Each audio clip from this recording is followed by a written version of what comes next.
Good morning. মই কম আচলতে যে ফুটবলত ৰেফাৰী কেনেকৈ বনিব পাৰি। বৰ্তমান ফুটবল ৱৰ্ল্ড কাপ চলি আছে আৰু ফুটবল ৱৰ্ল্ড কাপত বা ফুটবল খেলাটো আচলতে বহুত কঠিন কাম, কিন্তু ৰেফাৰী বনাটো কঠিন। কিন্তু তাৰ মাজতে আমি সকলোৱে খেলুৱৈ হিচাপে কেৰিয়াৰ বনাব নোৱাৰোঁ। গতিকে আৰু স্পৰ্টছ ৰিলেটেড আনুষংগিক কিমান বহুত কেৰিয়াৰ আছে, সেই কেৰিয়াৰবিলাকত আমি কেনেকৈ আগবাঢ়িব পাৰিম তাৰ ওপৰত অকণমান আলোচনা কৰোঁ। ফুটবলত ৰেফাৰী কেনেকৈ বনিব পাৰি। মই এই ভিডিঅ'টোৰ ডেছক্ৰিপশ্যনত মই যিখিনি কথা ক'ম বা যিবিলাক ইম্পৰ্টেণ্ট লিংক আছে সেইবিলাক দি দিম, সেইবিলাক চালে হ'ল।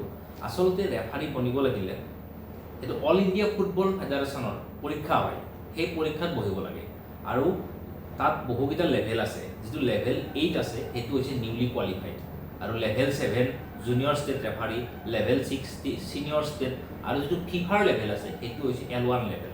আৰু আমাৰ ইণ্ডিয়াৰ পৰাও ফিফাৰ লেভেলত ৰেফাৰী আছে। আচলতে আমাৰ ইণ্ডিয়াৰ এজন বহুত ডাঙৰ ৰেফাৰী হৈছে সন্তোষ কুমাৰ বুলি। তেখেত আচলতে অটো ৰিক্সা ড্ৰাইভাৰো হয় আৰু তেখেত আচলতে এই ফিফা লেভেলৰ ৰেফাৰী। গতিকে ৰেফাৰী কেৰিয়াৰটো আমি বেলেগ কিছুমান কাম কৰিও, ছাপ'জ কোনোবাই চাকৰি কৰি আছে, কোনোবাই বিজনেছ কৰে, কোনোবাই কিবা ঠেলাৱালা ৰিক্সাৱালাই কি ৰেফাৰী কেৰিয়াৰটো বনাব পাৰে, কাৰণ এইটো অলপ বেলেগ ধৰণৰ কেৰিয়াৰ।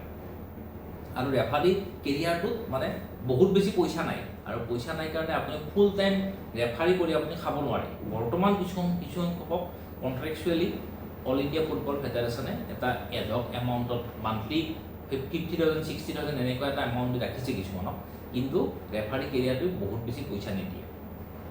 মই লিংকবিলাক ডেছক্ৰিপশ্যনত দি দিম। চ' এতিয়া কথাটো হ'ল কি, ইয়াৰে যিবিলাক ষ্ট্ৰাকচাৰ আছে সেই ষ্ট্ৰাকচাৰবিলাক কেনেকুৱা। ষ্ট্ৰাকচাৰবিলাক হৈছে যে যিটো লেভেল 1 আছে, লেভেল 1টো ফিফা লেভেলৰ।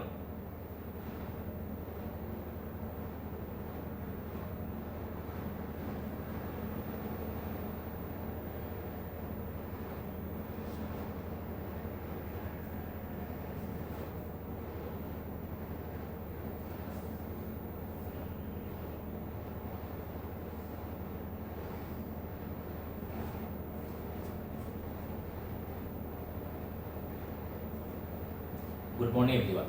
আজি আমি শিকিম অকণমান ফুটবলত ৰেফাৰী কেনেকৈ বনিব পাৰি। বৰ্তমান চলি আছে ফুটবল ৱৰ্ল্ড কাপ, আৰু আমি সকলোৱে একোজন ডাঙৰ খেলুৱৈ হ'ব নোৱাৰোঁ। গতিকে খেলুৱৈ হ'ব নোৱাৰিলেও কিছুমান আনুষংগিক কেৰিয়াৰ আছে খেলাৰ লগতে, যেনে স্পৰ্টছ জাৰ্ণালিজিম হৈ গ'ল, ৰেফাৰী হৈ গ'ল, আম্পায়াৰ হৈ গ'ল, এইবিলাক আনুষংগিক কেৰিয়াৰ, আৰু এই কেৰিয়াৰবিলাকত আমি নিজকে গঢ় দিব পাৰোঁ।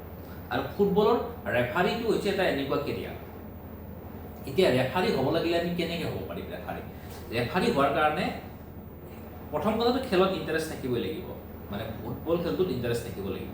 আৰু ৰেফাৰী কেৰিয়াৰটো এনেকুৱা যে আপুনি চাকৰি কৰি বা বিজনেছ কৰি বা যিকোনো কাম কৰি ৰেফাৰী কেৰিয়াৰটো বনাব পাৰে। বৰ্তমান ভাৰতবৰ্ষৰ এজন বহুত ডাঙৰ ৰেফাৰী হৈছে সন্তোষ কুমাৰ, আৰু তেখেত আচলতে এজন অটো ৰিক্সা ড্ৰাইভাৰ, আৰু তেখেত এজন ফিফা লেভেলৰ ৰেফাৰীও হয়। L1 তেখেতৰ চাৰ্টিফিকেশ্যন আছে। তো এই ৰেফাৰীত আচলতে বহুতকেইটা লেভেল থাকে।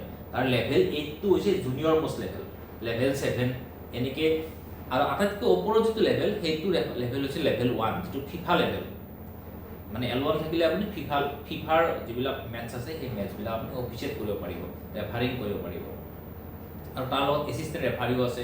আল্টিমেটলি বহুতখিনি কেৰিয়াৰ আছে, কিন্তু ৰেফাৰীত পইচাৰ পৰিমাণটো কম। বৰ্তমান এডহক এমাউণ্টত অল ইণ্ডিয়া ফুটবল ফেডাৰেশ্যনে 50,000-60,000 কিছুমান ৰেফাৰীক দিয়ে, কিন্তু পইচাটো কম। গতিকে আপুনি এজন ৰেফাৰী হৈ পৰিয়াল পোহপাল দিব নোৱাৰিবও পাৰে, কিন্তু আপুনি নিজৰ ইণ্টাৰেষ্ট থাকিলে ইয়াত কেৰিয়াৰ এটা বনাব পাৰে, ৰেফাৰী কৰিব পাৰে।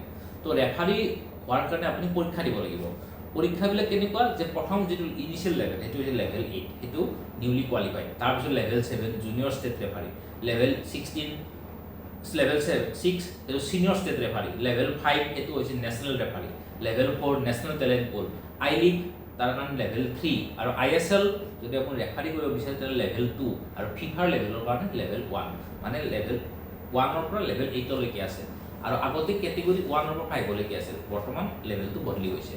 চ' তাৰ কাৰণে আপুনি কি কৰিব লাগিব, প্ৰথমতে আপুনি যিটো ইনিচিয়েল লেভেল আছে তাৰ কাৰণে এজ লাগিব 18ৰ পৰা 30 ইয়াৰ্ছৰ ভিতৰত ফৰ ইনিচিয়েল ৰিক্ৰুইটমেণ্ট। আচলতে আমাৰ যিটো কেৰিয়াৰ আমি বনাব লাগিব বিফৰ 30। আৰু মই যে এই কেৰিয়াৰ কাউন্সেলিঙৰ ছেশ্যনবিলাক আৰম্ভ কৰিছোঁ তাৰ মেইন কাৰণটো হৈছে কি যে আমি এইবিলাক আচলতে মানে ডাইলেমাত থাকোঁ যে মোৰ কেৰিয়াৰ কি হ'ব, আৰু যদি ডাইলেমাত থাকোঁ সেই সময়ত আমাক কোনোবাই দিশ নিৰ্ণয় কৰিব লাগে যে কোনটো কেৰিয়াৰত আমি আগবাঢ়িলে আমাৰ লাভ হ'ব। গতিকে ৰেফাৰী কেৰিয়াৰটো মোৰ ইণ্ট্ৰিগুইং লাগিল, আৰু সেইকাৰণে মই এই বস্তুটোত অকণমান মানে মন দিছোঁ। আৰু আপোনালোকে যদি মানে বিভিন্ন কেৰিয়াৰ অপশ্যনবিলাক জানিব বিচাৰে তেনেহ'লে আমাৰ চেনেলটো ছাবস্ক্ৰাইব কৰি দিব, আৰু লগতে মই এটা লিংক দি দিম তলত, তাত ইউনিচেফৰ মানে ডিফাৰেণ্ট কেৰিয়াৰ্ছ কি আছে তাৰ এটা লিংক আছে। ইউনিচেফৰ কেৰিয়াৰৰ ভিতৰত গ'লে পাব, মানে ইউনাইটেড নেশ্যনছ চিলড্ৰেনছ ফাণ্ড যিটো আছে, গতিকে তাত বিভিন্ন কেৰিয়াৰৰ ওপৰত কথা আছে। আৰু বৰ্তমান আচলতে কেৰিয়াৰবিলাক বদলি গৈছে।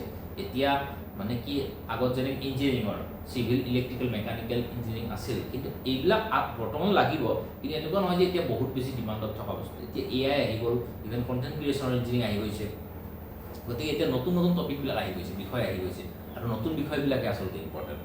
তাৰপিছত আহিলে কি যে 18 to 30 ইয়াৰ্ছৰ ভিতৰত আপুনি ইনিচিয়েল লেভেলত আপুনি পৰীক্ষা দিব পাৰে, আৰু মিনিমাম কোৱালিফিকেশ্যনটো হৈছে 10th or 12th পাছ, যদিও ডিগ্ৰী এটা প্ৰিফাৰ কৰা যায়। আৰু মেডিকেলি কিন্তু ফিট হ'ব লাগিব, কাৰণ গোটেই ফিল্ডখন দৌৰি থাকিব লাগিব, গতিকে মেডিকেলি ফিট হ'ব লাগিব।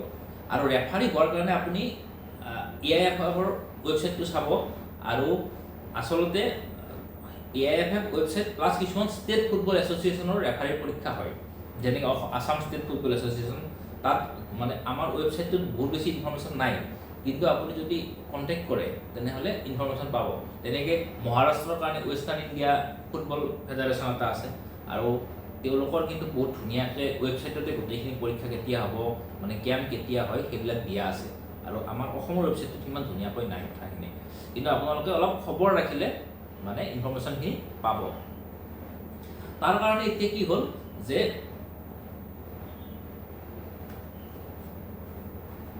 কিন্তু আচলতে কি যে ৰেফাৰী হোৱাৰ কাৰণেও আপুনি যিহেতু মানে যিবিলাক খেলাৰ ফুটবলৰ যিবিলাক নিয়ম আছে, সেই নিয়মবিলাক lodge of the games, LOG বুলি কয়, সেই লজ অফ দ্য গেমছখিনি আপুনি জানিব লাগিব। আৰু জনাৰ পিছতো আপুনি মিনিমাম 5খনমান খেলা, মানে লোকেল যিবিলাক ডিষ্ট্ৰিক্ট লেভেলৰ খেলা, এইবিলাক খেলাত আপুনি ৰেফাৰী কৰিব লাগিব। মানে চাৰ্টিফিকেশ্যন পোৱাৰ আগতে আপুনি ৰেফাৰী কৰাটো ইম্পৰ্টেণ্ট।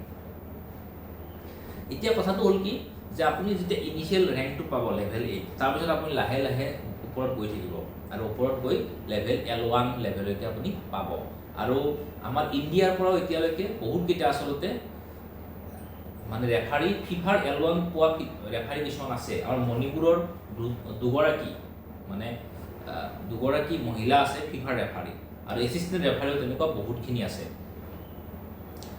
আৰু এতিয়া কথাটো হ'ল কি আপুনি আৰম্ভ ক'ৰ পৰা কৰিব।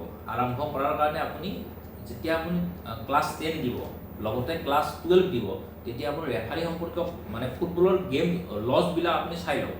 আৰু লজবিলাক চাইলে আপুনি আমাৰ আছাম ষ্টেট ফুটবল এছ'চিয়েশ্যনত আপুনি কণ্টেক্ট কৰক, বা অল ইণ্ডিয়া ফুটবল ফেডাৰেশ্যন ৱেবছাইটত গ'লে আপুনি তাত লগ ইন কৰি আপুনি এপ্লাই কৰিব পাৰে। আৰু এপ্লাই যেতিয়া কৰে তেতিয়া যেতিয়া কেম্প হয়, যেতিয়া ছাপ'জ বছৰত এটা কেম্প হয় বা 2 বছৰৰ মূৰত এটা কেম্প হয়, সেই কেম্পত আপুনি এটেণ্ড কৰিব লাগিব। আৰু এটেণ্ড কৰাৰ পিছত মানে ৱৰ্কশ্বপ টাইপ, সেই ৱৰ্কশ্বপবিলাক এটেণ্ড কৰাৰ পিছত আপুনি তাৰপিছত আপোনাৰ পৰীক্ষা হ'ব।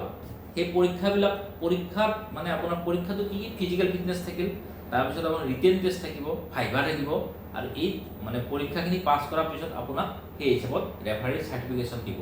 আৰু এইটো এটা বহুত ডাঙৰ আচলতে অপৰচুনিটি। কেনেকুৱা অপৰচুনিটি যে বৰ্তমান স্পৰ্টছ ৰিলেটেড বস্তু বহুতখিনি বাঢ়ি গৈছে, মানে কেৰিয়াৰ অপৰচুনিটি। আৰু আমাৰ মানে ইণ্টাৰেষ্ট থাকিলে আমি যিকোনো ফিল্ডতে কেৰিয়াৰ এটা বনাব পাৰোঁ। গতিকে যদি কিবা কুৱেৰি আছে আপোনাৰ, কুৱেৰি থাকিলে কমেণ্ট বক্সত জনালে হ'ল, মই যিমানখিনি পাৰোঁ সেই কুৱেৰিবিলাক ছল্ভ কৰাৰ কাৰণে চেষ্টা কৰিম। ধন্যবাদ, বাই বাই।